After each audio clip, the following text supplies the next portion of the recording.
El orgullo es lo que nos hace que todo el mundo diga, wow, qué inteligente eres, qué sabio eres. El orgullo es lo que me hace que todo el mundo diga, wow, llegó el superapóstol, llegó el predicador, llegó el pastor, llegó tal, llegó tal. El orgullo es eso que está dentro de nosotros y que nos hace vanagloriarnos de lo que Dios nos ha dado, que nos hace vanagloriarnos de lo que somos, o que nos hace vanagloriarnos de lo que tenemos. Entonces, estos hombres que se estaban oponiendo a Pablo estaban acostumbrados a hacer eso. ¿Qué experiencia entonces tuvo Pablo?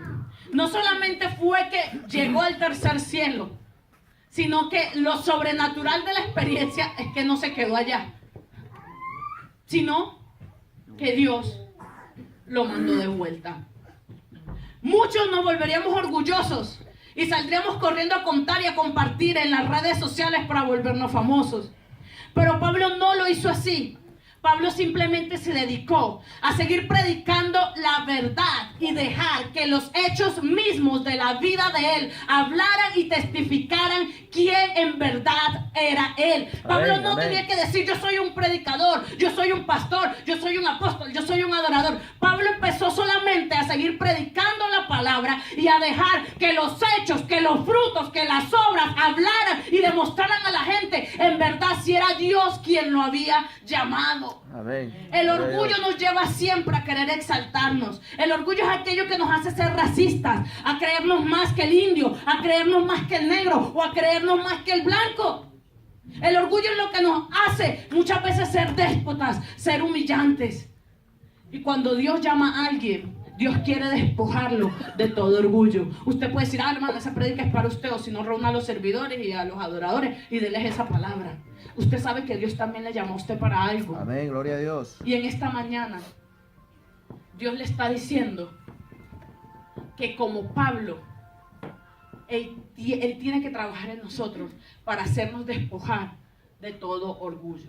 Pero lo segundo que vemos en este versículo es no solamente una enseñanza que Dios nos está dejando sobre el orgullo, sino que lo segundo que vemos aquí es que Dios nos está una vez más confirmando de la existencia de un lugar que se llama cielo o paraíso. Dios una vez nos está hablando y Dios una vez más nos está diciendo que el cielo es real, que la presencia de Dios es real, que no solamente, ¿verdad?, existe un lugar que dice la Biblia donde habita la presencia de Dios, sino en el Evangelio según San Lucas dice que también existe un lugar donde la llama nunca se apaga, amén, donde amén. el gusano nunca muere, donde hay lloro, hay crujir de dientes. Entonces lo que el Señor nos está queriendo mostrar es algo que desde siempre estuvo allí, pero cuando viene el Señor Jesucristo, el velo se desvela y Jesús y después sus discípulos empiezan a testificar que de la decisión que tú tomes en vida, de la decisión que tú tomes mientras tú existas, dependerá el lugar donde vas a pasar en la eternidad. El cielo es real. Al primer cielo puedes ir, al segundo cielo puedes ir, pero al tercer cielo donde habita Dios solamente hay un camino para llegar, amén, y gloria a ese Dios. camino es Jesucristo. Amén, no hay amén. otra manera, no hay avión que te pueda llevar allá, solamente un mediador. Dice la Biblia que hay un solo Dios y un solo mediador entre Dios y los hombres. Esa persona es Jesucristo. Amén, No hay amén, manera de gloria a llegar al Dios. tercer cielo sino solamente a través de Cristo. Es decir, no hay manera de ser salvo, no hay Amén. manera de tener la garantía que el día que tú mueras irás directamente a ese lugar. La única garantía es Cristo. En esta mañana no te vayas de este lugar sin asegurarte Amén, amén, que gloria a Jesús Dios. es el camino que te va a llevar a ese tercer cielo, Amén. que Jesús vive dentro de ti, que Jesús es tu Señor, que Jesús es tu Salvador. Amén. Solamente hay una manera de llegar al tercer cielo, y esa manera es Jesucristo. Si quisiera gloriarme, no sería insensato, porque diría la verdad. ¿Me está escuchando? Vuelva a leer ese versículo conmigo. Pablo dice, sin embargo, si aún en la carne, es decir, en todos mis títulos, en todo lo que yo tengo, quisiera gloriarme, no estaría ni hablando tantas tonterías, porque lo que estoy diciendo es verdad. Yo era todo eso, pero como diría, si no me equivoco, es en Filipenses, pero todo eso para mí lo tengo por basura. Hay otra traducción que es mucho más explícita y que utiliza la palabra estiércol. ¿Sabe qué es eso, no? Para poder alcanzar a Cristo y el poder de su resurrección. Porque todo esto que yo tengo, todos los dones, las habilidades, todo lo que Dios me... Todo esto, lo que tengo, es basura. Comparado con saber que Jesucristo es mi Señor, es mi Salvador. Y el poder de su resurrección, es decir, que Él resucitó. Y porque Él resucitó, ahora yo puedo vivir una vida en victoria sobre el pecado. Y tengo la esperanza que el día que yo muera, ese no va a ser mi final, sino que Dios seguirá siendo mi Dios aún más allá de la muerte. Amén, gloria a Dios. ¿Cuál es tu afán? ¿Cuál es tu ansiedad? ¿Cuál es tu esperanza? ¿En qué pones tu esperanza, tu afán? ¿En qué pones tu gloria? La Biblia dice que todo pasa, sus deseos, vanidad de vanidades, todo es vanidad. ¿De qué te sirve? No es nada.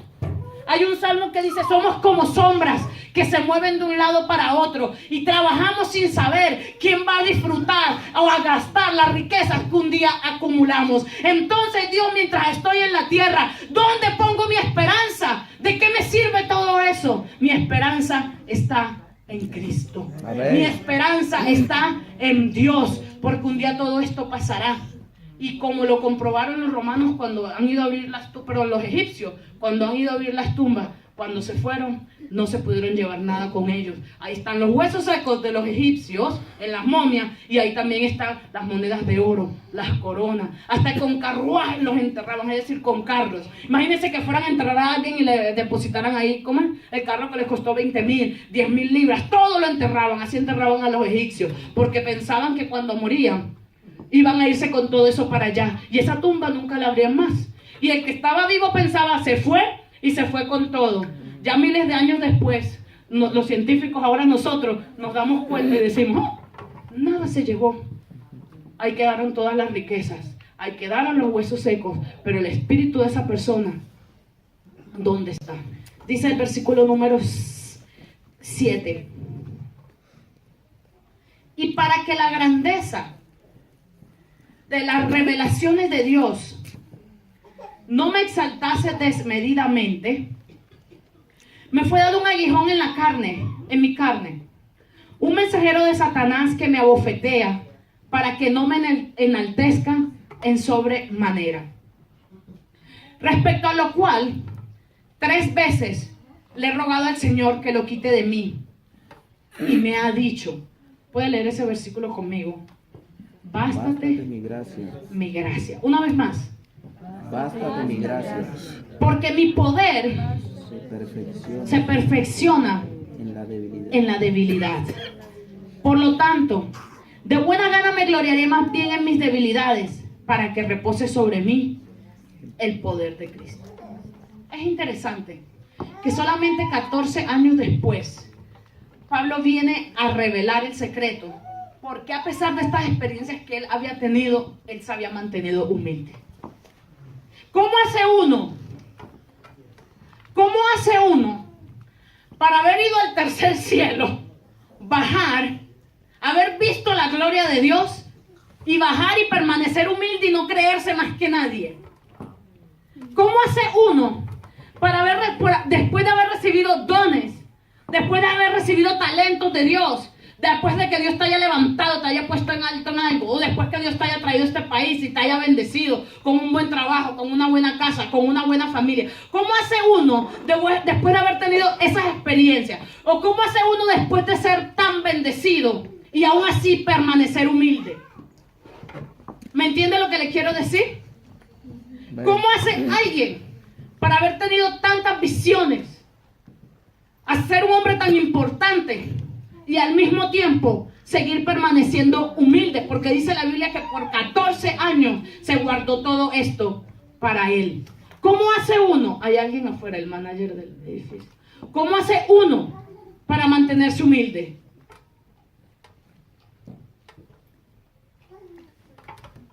La respuesta está en el versículo 7.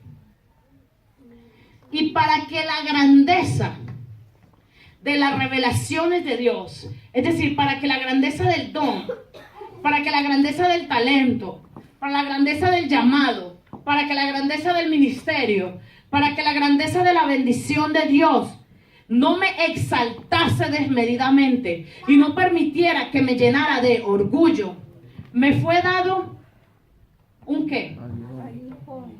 Un aguijón en la carne. Esa palabra aguijón es una espina, pero no es una espina de esas chiquititas como las de pescado, ni la espina que tiene la flor de la rosa. Es una espina completamente larga y sumamente punzuda, que es capaz de herir y de lastimar grandemente. Y dice, y me fue dado un aguijón, es decir, una espina en mi carne, es decir, mírenme, en mi cuerpo, una espina dentro de mí, en mi naturaleza humana. Algunos creen que esta espina de la que Pablo estaba hablando era una enfermedad de sus ojos. Porque en el libro de Gálatas, cuando él escribe a la iglesia en Gálatas, dice, porque aún sé que ustedes, si hubiesen podido, se hubiesen quitado sus ojos para dármelo y me lo hubiesen dado. Una espina, un aguijón en mi carne. Pero no solamente queda en eso. Más adelante dice, un mensajero de Satanás que me abofetea. Es decir, que Pablo está describiendo aquí claramente que esta espina en su carne, es decir, esto que le causaba tanta molestia, venía directamente del enemigo. Es decir, que como a Job, Dios había permitido que el enemigo tocara su cuerpo para causarle este sufrimiento o para causarle este dolor tan grande. Dice que me abofetee. La palabra allí, abofetear, fue traducido a nuestro español como abofetear, que es una bofetada, pues. Pensamos que es una cachetada, ¿no? Pero en realidad el original es mucho más que darle una cachetada a alguien. El original es darle a alguien un golpe tan fuerte, necesitamos aquí un voluntario, un golpe tan fuerte que sea capaz de tumbar a la otra persona de knockout. O sea, yo no pudiera hacer eso, porque mi fuerza no llegaría para tumbarle a ustedes. Venga, gloria a Dios. Sí, un aguijón, pero no es una espina pequeña, es algo que molesta como una aguja, o sea, cuando te pinchan, pero que de una magnitud tan grande que es capaz de tumbar a la persona de un golpe. Entonces Pablo dice, pero para que la grandeza de las revelaciones de Dios no me enalteciesen, es decir, yo no me llenara de orgullo, Dios permitió que eso viniera, que permitió que Satanás, que un aguijón en mi carne, que viene de Satanás, o sea, que es decir, que así como Job vino del enemigo para hacerme daño, me abofeteara, es decir, me tumbara al piso, es decir, era un dolor, era algo que le producía a Pablo un sufrimiento tan grande que lo tumbaba al piso del dolor y del sufrimiento. Ahora bien, aquí quiero hacer una pausa. Yo le dije a los chicos el viernes, si nosotros queremos madurar como cristianos, hay algo que debemos entender. Y es que el sufrimiento es real. Amén. Y el hecho de que seamos cristianos no significa que vamos a estar exentos del sufrimiento. Entonces, siendo cristianos o no siendo cristianos, vamos a sufrir. Por lo tanto, suframos por algo que vale la pena. Amén. Suframos por seguir a Cristo. Amén, gloria a Dios, así es. ¿Me entiende? Que el sufrimiento no venga, porque hay muchos tipos de sufrimiento. ¿Ya? El sufrimiento puede venir primero porque, querido, estamos en un mundo caído y somos seres humanos. Entonces, mientras nosotros vivamos en este mundo, no vamos a estar exentos de sufrir, porque estamos en un mundo caído, donde la tierra tembla, donde la tierra se cae, donde el agua, los mares se alborotan, porque gimen por causa del pecado. ¿Dónde está su origen? En Génesis. Cuando el hombre peca, dice la Biblia que entró el pecado, y cuando entra el pecado, entra la muerte. Segundo, estamos en un cuerpo humano. Somos seres humanos, y por ser seres humanos estamos limitados a un cuerpo que por lo menos envejece. Por lo menos sufre consecuencias de enfermedades. Entonces, queramos o no, vamos a enfrentar la muerte. Si no la muerte de nosotros primero, la de un ser querido que amamos. ¿Por qué? Porque somos seres humanos y estamos en un cuerpo que se enferma. Estamos en un cuerpo que se contamina, ¿me entiendes? Estamos rodeados de personas, que las mismas personas que un día nos pueden tratar bien, esas personas un día te pueden tratar mal. ¿Por qué? Porque es la naturaleza humana. El jefe de tu trabajo un día te puede tratar bien, un día te puede tratar mal. Alguien puede venir, alguien puede robarte, porque la maldad está en el ambiente. Estamos en un medio caído. La única manera de escapar de ese tipo de sufrimiento es dejando de ser humano. Es decir, y nadie tampoco quiere eso, porque todo el mundo se está buscando la cura para vivir, ¿verdad?, eternamente y evitar la muerte. Todo el mundo quiere el secreto de vivir eternamente joven y no morir. O sea, nadie le dice, vas a morir mañana. Nadie dice, gloria a Dios, amén. Qué felicidad, mañana me muero. No, nadie dice eso. El único que creo que pudo decirlo después era este hombre que dijo, para mí el vivir es Cristo y el morir también es ganancia. Amén. ¿Sabe por qué? Porque había estado en el tercer cielo y él tenía la seguridad de que ese lugar era real. Entonces dice, si vuelvo, wow, ganancia. Pero acá en la tierra, mientras tanto, voy a vivir todos los días para Él, para servirle, porque por algo me volvió y me trajo de vuelta acá, a la tierra. Entonces vivimos en un mundo caído, somos seres humanos, no estamos exentos de sufrir. El segundo sufrimiento, ¿verdad?, la segunda clase de sufrimiento puede venir por causa de nuestra rebeldía y de nuestra desobediencia. Ahí no hay que echarle la culpa a Dios, ahí no hay que echarle la culpa al diablo, ahí no hay que echarle la culpa a la iglesia, a la Biblia, nada. Desobedecimos. Amén, amén. Y tenemos que asumir las consecuencias de nuestra desobediencia. El ejemplo más claro en la Biblia, el rey David. La gracia de Dios le perdonó el pecado a David. Pero Dios muchas veces en su disciplina y en su justicia permite que nosotros seguimos lo que hemos sembrado. Amén. ¿Me entiende? Entonces David vivió una vida muy desordenada en su casa. Nunca pudo controlar a sus hijos. La consecuencia de eso fueron hijos rebeldes que estuvieron dispuestos aún a quitarle su propio reino y a matarle. ¿Era un hombre conforme al corazón de Dios? Claro que sí, todo el tiempo se arrepentía. Pero las consecuencias de lo que hizo le alcanzaron. ¿Dios perdonó el pecado? Sí. ¿Por lo que hizo se fue al infierno? No se fue, porque Dios lo perdonó, se arrepintió y está ahora en la presencia de Dios. Pero eso no impidió que mientras estuviera en la tierra enfrentara las consecuencias de las cosas que hizo. ¿Me entiendes? Amén, amén. Entonces, eso es una segunda clase de sufrimiento. Son mis decisiones, fueron tus decisiones que permiten que ahora nosotros estemos viviendo lo que estemos viviendo. ¿Dios es culpable? No.